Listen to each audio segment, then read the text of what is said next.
Hi అండి అందరికీ. ఆనందాలకు సంతోషాలకు నిలయమైన లక్ష్మీ నిలయం ఛానల్కు స్వాగతం సుస్వాగతం. మీ ముందుకైతే ఒక మంచి కథతో పాటు అలాగే ఒక మంచి వంటకాన్ని కూడా మీతో షేర్ చేసుకుందామని మీ ముందుకు వచ్చేసా. ఆ వంటకం ఏంటి, అలాగే ఆ కథ ఏంటో మరి కథలోకి వెళ్ళే ముందు మన వంటకం గురించి తెలుసుకుందామా? పాలకూరని ముందుగా అయితే మనం తీసుకోవాలి. పాలకూర కాదండి, ఏ ఆకుకూరలైనా సరే ఇలాగ న్యూస్ పేపర్లో పెట్టుకుంటే కొన్నాళ్ళ వరకు ఉంటాయన్నమాట. అంటే ఒక వారం రోజుల వరకు పోకుండా ఉంటాయి.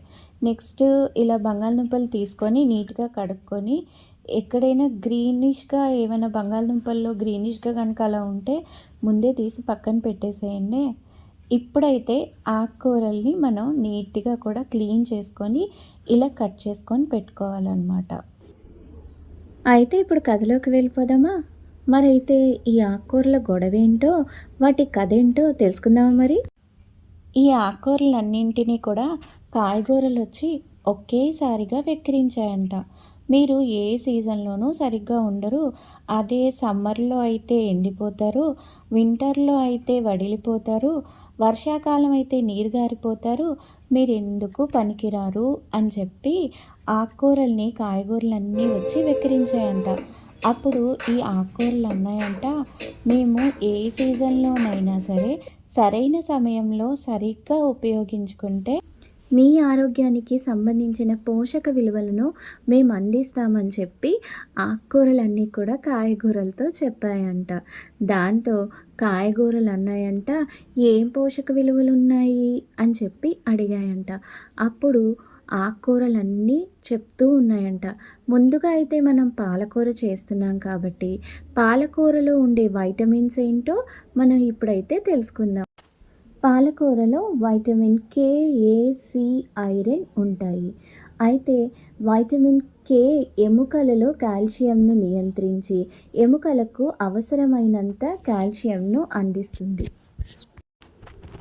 అంతేకాకుండా వైటమిన్ ఏ చర్మ సమస్యల నుంచి కాపాడుతుంది. అలాగే వైటమిన్ సి గుండె సమస్యలను రాకుండా చూసి రక్త సరఫరాను పెంచుతుంది. అంతేకాకుండా పాలకూరలో ఐరన్ కూడా లభిస్తుంది. సో మరి విన్నారు కదండి. సో ఇదండి ఆకుకూరల గొడవ అయితే. చూస్తున్నారు కదా, నేను చేస్తున్న వంట ఏంటో ఈ పాటికే మీకు అర్థమైపోయి ఉంటుంది. ఉల్లిపాయల్ని ఇలా చిన్న చిన్న పీసెస్ కింద కట్ చేసుకోవాలి. పచ్చిమిర్చి కూడా మనం ఈ విధంగా కట్ చేస్తాం. తర్వాత అల్లాన్ని ఇలా నీట్గా తొక్క తీసేసి చక్కగా ఇలా చిన్న చిన్న పీసెస్ కింద కట్ చేసుకోండి. ఆ తర్వాత ఆలూని ఇలా పూర్తిగా స్మాష్ చేసేయాలన్నమాట. చూస్తున్నారు కదా వీడియోలో, ఈ విధంగా పూర్తిగా స్మాష్ చేసేయాలి. పూర్తిగా అయితే ఆయిల్ వేసుకోండి, ఎక్కువ వేసుకోండి. ఆయిల్ ఎక్కువ పడుతుంది. ఈ పాటికే మీకు నేను చేస్తున్న వంటకం ఏంటో అర్థమైపోయి ఉంటుంది. ఇది రైస్ ఫ్లోర్ అండి. రైస్ ఫ్లోర్ 1/2 కప్ తీసుకోవాలి. ఫస్ట్ అయితే రైస్ ఫ్లోర్ వేసేసుకోండి. ఆ తర్వాత ఇది చనా ఫ్లోర్, శనగపిండి అనమాట. ఇది ఒక కప్పున్నర తీసుకోవాలి. ఫస్ట్ ఒక కప్పు వేసాం కదా, ఇది 1/2 కప్ అనమాట. ఇప్పుడు బియ్యం పిండి ఒక 1/2 కప్పు, అలాగే శనగపిండి కప్పున్నర తీసుకున్నాం. నెక్స్ట్ జీలకర్ర ఒక టీ స్పూన్, అంటే జీలకర్ర చిటికెట్ తీసుకుంటే చాలండి. నెక్స్ట్ సాల్ట్ కొంచెమే వేసుకోండి, ఎందుకంటే పాలకూరలో సాల్ట్ ఉంటుంది కాబట్టి. అలాగే పసుపు కూడా కొంచెం వేసుకోండి చాలు, ఒక చిటికెడు వేసుకుంటే సరిపోతుంది. నెక్స్ట్ కారం, మనం ఆల్రెడీ పచ్చిమిర్చి అల్లం వేస్తున్నాం కాబట్టి కారం అయితే ఒక స్పూన్ వేసుకుంటే సరిపోతుంది.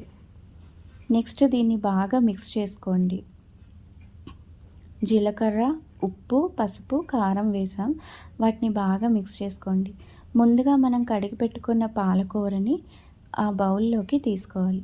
ఆ తర్వాత మనం ఏదైతే ఇందాక శనగపిండి, జీలకర్ర, ఉప్పు, పసుపు వేసి కలుపుకున్నామో ఆ శనగపిండిని కూడా అందులో వేసుకొని, ఆ తర్వాత స్మాష్ చేసి పెట్టుకున్న ఆలూను కూడా అందులో వేసుకొని, తర్వాత శనగపిండి వేసుకొని కొంచెం కొంచెంగా వాటర్ కలుపుకోండి. ఎక్కువ వాటర్ అయితే వేయొద్దు, ఎందుకంటే పాలకూర మనం కడిగి పెట్టుకుంటున్నాం కాబట్టి కాస్త అయితే వాటర్ ఆల్రెడీ పాలకూరలో ఉంటుంది కాబట్టి కొంచెం కొంచెంగా వాటర్ వేసి పైకి కిందకి ఈ విధంగా వీడియోలో చూపించే విధంగా ఇలా మిక్స్ చేసుకోండి బాగా. ఈ పాటికే మీకు అర్థమైపోయి ఉంటుంది నేనేం చేస్తున్నానో. ఇప్పుడైతే మనం కట్ చేసి పెట్టుకున్న ఉల్లిపాయల్ని, పచ్చిమిర్చిని, అలాగే అల్లం అవన్నీ కూడా మనం కట్ చేసి పెట్టుకున్నాం కదండీ!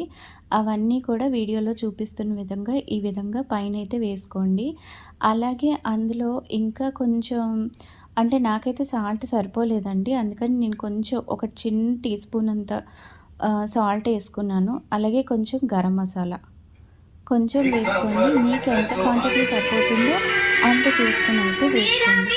దీన్ని బాగా మిక్స్ చేసి పకోడీ వేసుకోవడమే. మీకు ఇప్పుడు అర్థమైపోయిందా అండి? నేను ఆలు పాలక్ పకోడీ చేశానన్నమాట. ఇప్పుడు ఆలు పాలక్ పకోడీ అయితే ఈ విధంగా చక్కగా నీట్‌గా ఫ్రై చేసుకోవాలి. ఆయిల్ బాగా వేడెక్కిన తర్వాత ఈ ఈ మిశ్రమాన్ని మనం కలుపుకున్నాం కదా! ఆలు, పాలక్, శనగపిండి అన్నీ కలిపిన మిశ్రమాన్ని ఈ విధంగా మనం అందులో వేసుకొని బాగా డీప్ ఫ్రై చేయాలి. అంటే ఫ్రై అంటే మీరు ఫస్ట్ పకోడీ వేసేటప్పుడు హైలోనే ఉంచండి. కానీ అది ఫ్రై అయ్యేటప్పుడు మాత్రం కొంచెం మీడియం ఫ్లేమ్‌లో ఉంచుకొని ఫ్రై చేస్తే పకోడీలు చాలా బాగా వేగుతాయండి. పాటలెక్కడా అని మీరు అనుకుంటున్నారండి? ఏం లేదండి. నేనైతే పాటలు పెట్టుకొని ఈ పనంతా చేశాననమాట. ఏదైనా మనం ఏ పనైనా చేసేటప్పుడు ఏవైనా మనకి ఉత్సాహం కలిగించేవి అంటే పనిలో ఉత్సాహం కలిగించే పాటలు అలాంటివన్నీ వింటూ మనం చేసుకున్నామనుకోండి, మనం చాలా యాక్టివ్‌గా పనినైతే చేసేసుకోగలం. అలాగే పైగా మనం ఏదో ఒంటరిగా ఉన్నామన్న ఫీలింగ్ కూడా మనకి సో, ఇదన్నమాట సంగతి. పాలకూర పకోడీ చేస్తూ రేడియోలో పాటలు విన్నాననమాట. పాలకూర పకోడీ అయితే రెడీ అయిపోయింది. ఉంటానండి. బాయ్.